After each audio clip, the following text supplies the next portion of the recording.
नमस्कार मेरे प्रिय साथियों, आप सभी का हायर एजुकेशन वर्ल्ड चैनल को बहुत-बहुत स्वागत है। ये वीडियो बहुत ख़ास है, मैं इसलिए ऐसा कह रहा हूँ ख़ास है, वैसे तो सभी हायर एजुकेशन वर्ल्ड चैनल के वीडियो ख़ास होते हैं, लेकिन ये वीडियो कई मायनों में इसलिए ख़ास है, क्योंकि ये वीडियो जो चल रहा है वर्तमान और जो बीत चुका है भूत और जो आने वाला है भविष्य, इन तीनों काल को प्रभावित करेगा। और देखिए, ये वीडियो इसलिए प्रभावित करता है क्योंकि आप इसे प्रभावी बनाते हैं। आप इसकी व्यूज़ इतनी ज़्यादा बढ़ाते हैं, आप इस वीडियो को इतना ज़्यादा शेयर करते हैं कि यह तीनों के लिए प्रभावी होता है। अब तक तो ऐसा ही होता रहा है, लेकिन ये वीडियो बहुत ज़्यादा प्रभावी है और एक चीज़ मैं और आपसे आज वादा करता हूँ, जिस दिन मुझे ये लगेगा कि हायर एजुकेशन वर्ल्ड चैनल निष्क्रिय हो गया, उस दिन यूट्यूब से इस चैनल को ही मैं डिलीट कर दूँगा। लेकिन जब तक आप इसे प्रभावी बनाए रखें, तब तक हायर एजुकेशन वर्ल्ड चैनल प्रभावी रहेगा। मैं किसकी बात कर रहा हूँ, मैं क्यों ऐसा कह रहा हूँ कि ये वर्तमान, भूत, भविष्य तीनों को प्रभावी करेगा? देखिए, जो वर्तमान में जो नियुक्ति प्रक्रिया चल रही थी, उसमें बहुत सारी अमूल चूक घटनाएँ घटित हो रही थीं, जिससे कि फर्जीवाड़ा रिवील हो रहा था। लेकिन वास्तव में हो क्या रहा था कि आयोग इसको कैच नहीं कर रहा था और हायर एजुकेशन वर्ल्ड चैनल ने प्रथम बार जिन-जिन अभ्यर्थियों के बारे में बताया है, चाहे आदरणीय शारदा वंदना जी हों और चाहे वह मुकेश जी हों या फिर अन्य जितेंद्र जी हों या अन्य जितने भी लोगों के बारे में हायर एजुकेशन वर्ल्ड चैनल ने बताया है, रामानंद जी हों, दर्शन शास्त्र के अभ्यर्थी, कई लोगों के तो रिजल्ट में आपने तब्दीली की, चेंजेज़ की और अब ये बहुत अच्छी बात है कि आप एक्शन भी ले रहे हैं कई लोगों पे। लेकिन दुर्भाग्य की ये बात है कि हायर एजुकेशन वर्ल्ड चैनल ने जिनका-जिनका नाम आपके समक्ष रखा या जिनको-जिनको पब्लिक डोमेन में दिखाया, मात्र उन पर ही अब तक एक्शन देखा गया है। 2 लोगों को हायर एजुकेशन वर्ल्ड चैनल ने दिखाया था, जिसमें कि एक अर्थशास्त्र की जो मुख्य बधिर दिव्यांग कोटि की अभ्यर्थी थी, उनका और एक और अभ्यर्थी हैं, उनका। इन 2 लोगों को मात्र आपने एक्शन लिया। तो क्या जो हायर एजुकेशन वर्ल्ड चैनल ने दिखाया है, मात्र वही 2 ऐसे अभ्यर्थी हैं? क्या और ऐसे नहीं हैं? और एक चीज़ और, चूँकि हायर एजुकेशन वर्ल्ड चैनल ने कहा था कि ये जो चीज़ें हैं, जो अभ्यर्थी हैं, इसके संबंध में खुद हायर एजुकेशन वर्ल्ड चैनल ज़िम्मेवारी लेकर के माननीय न्यायालय में जाएगा और इसकी जवाबदेही तय करने की माननीय न्यायाधीश से निवेदन करेगा, माननीय जज साहब से।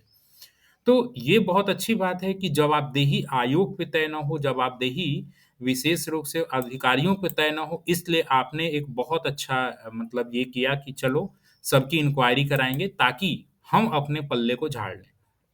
लेकिन अमूल चूक बात क्या है? अमूल चूक ये बात है कि आपने इसके लिए क्या किया कि जितने भी लोगों की जॉइनिंग हो गई है, इसके लिए विश्वविद्यालयों को कह दिया कि आप इसकी अच्छे से इंक्वायरी करें, शिक्षा विभाग को कह दिया। अच्छा, किन विश्वविद्यालयों को आपने इंक्वायरी के लिए बोला है? उन विश्वविद्यालयों को इंक्वायरी के लिए बोला है, जो विश्वविद्यालय अपने यहाँ नियुक्ति प्रक्रिया में जब अतिथि शिक्षक की उन्होंने नियुक्ति ली, उसमें कैसे-कैसे एक्सपीरियंस को माना है। इंटर कॉलेज के एक्सपीरियंस को माना है, हाई स्कूल के पढ़ाने वाले शिक्षकों के एक्सपीरियंस को माना है। मतलब हाई स्कूल के पढ़ाने वाला शिक्षक क्या कॉलेज लेवल के शिक्षक के इक्विवेलेंट हो जाएगा क्या? इंटर स्कूल में पढ़ाने वाला शिक्षक क्या कॉलेज लेवल के इक्विवेलेंट हो जाएगा क्या? और ऐसे-ऐसे लोगों के एक्सपीरियंस को आपने स्वीकृत करके उसे गेस्ट टीचर के रूप में बहाल किया और किसने किया? विश्वविद्यालय ने किया। और जो विश्वविद्यालय अपने यहाँ के अतिथि शिक्षकों की नियुक्ति में इंक्वायरी नहीं कर पा रहा है, वो आयोग के द्वारा दिए गए कागज़ातों की वो कैसे इंक्वायरी कर पाएगा? उसको तो मालूम ही नहीं है विश्वविद्यालय को कि कौन से एक्सपीरियंस रेलेवेंट हैं, नहीं हैं। अगर मालूम रहता तो अतिथि शिक्षकों की नियुक्ति में इस तरह से फर्जीवाड़ा तो नहीं चलता। किस विश्वविद्यालय में नहीं चला है? एकदम प्रत्यक्ष प्रमाण है, जो चीज़ें मैं कह रहा हूँ, अगर किसी को प्रमाण की आवश्यकता है, तो हायर एजुकेशन बोर्ड 2022@gmail.com पे ईमेल करें, उसको प्रत्यक्ष प्रमाण दिया जाएगा। ये प्रत्यक्ष प्रमाण है कि विश्वविद्यालयों द्वारा अतिथि शिक्षकों में नियमों की अनदेखी करके नियुक्ति की गई है। तो जब ऐसे-ऐसे किया गया, तो वो विश्वविद्यालय क्या इंक्वायरी करेंगे?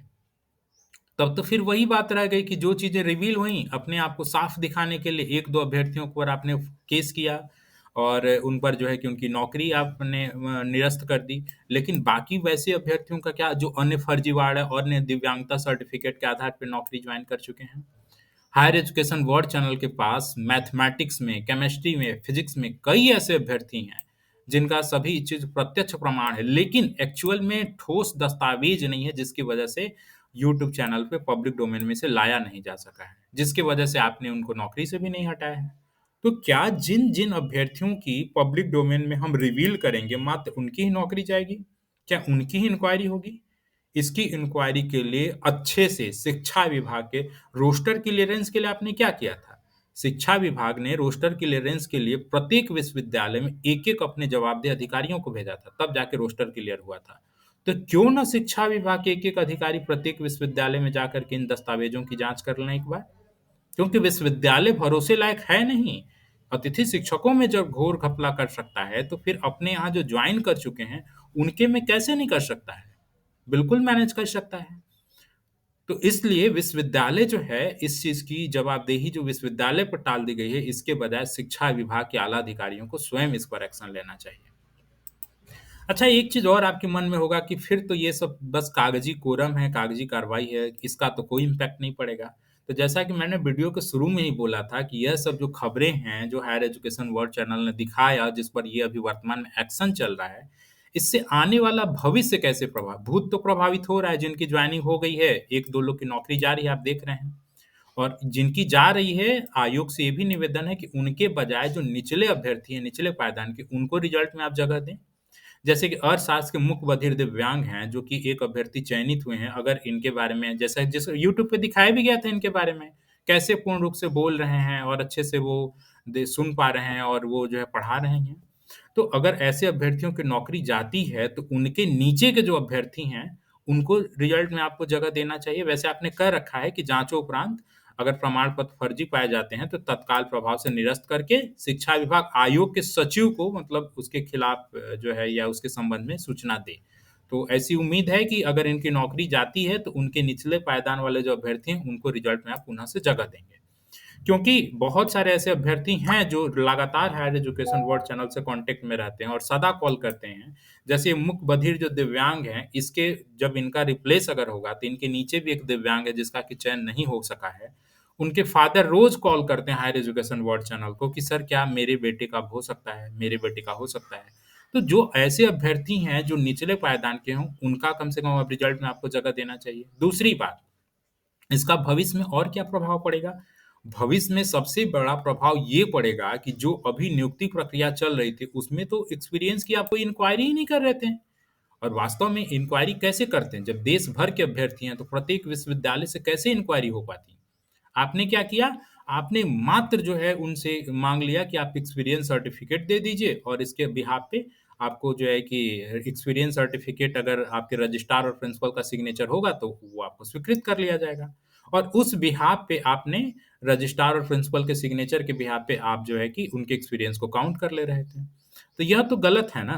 आप केवल एक्सपीरियंस के बिहाफ़ पे अगर उनके एक्सपीरियंस को काउंट कर लेंगे सर्टिफ़िकेट के बिहाफ़ पे, तो कई फर्जी अभ्यर्थी भी सर्टिफ़िकेट बना सकते थे। और यही आने वाले भविष्य में होता, क्योंकि कंप्यूटर से एक्सपीरियंस सर्टिफ़िकेट बनाना बहुत आसान था। लेकिन कम से कम जब इस तरह की इंक्वायरी होगी और एफआईआर दर्ज होगा, तो कम से कम आने वाले भविष्य में जो नई नियुक्तियाँ होंगी, उसमें अभ्यर्थी फर्जीवाड़ा करने से डरेगा। अन्यथा अगर अभी आप केस वगैरह नहीं करते, एफआईआर नहीं करते, तो अभ्यर्थी को कोई डर नहीं होता। वो बोलता कि क्या हुआ? अगर एक्सपीरियंस मेरा काउंट नहीं होगा, तो नहीं नंबर दिया जाएगा। अगर तुक्केबाजी में काउंट कर लिया गया, तब तो सोने पे सुहागा। मतलब उनको किसी प्रकार के न्यायालय में और फ्रॉडगिरी का केस करने से उनको कोई डर नहीं रहता, तो फिर वो न जाने कितना करते हैं।